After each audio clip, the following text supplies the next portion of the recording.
Welcome back to Gear Up Windows YouTube channel.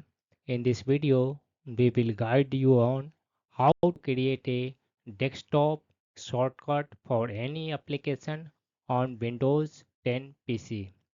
For this, you need to click on this one, a start button, and then scroll down to find the installed application or Microsoft Store app application and select the application. Suppose you want to create a desktop shortcut for this one Groove Music. Select it by clicking on it, then drag it to the desktop free space. When you will see link option, just lift your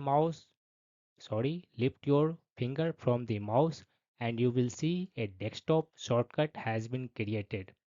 In case you have installed a desktop application such as Google Chrome, click on the start button and type the application name and then right click on this one application name and here you will find open file location option.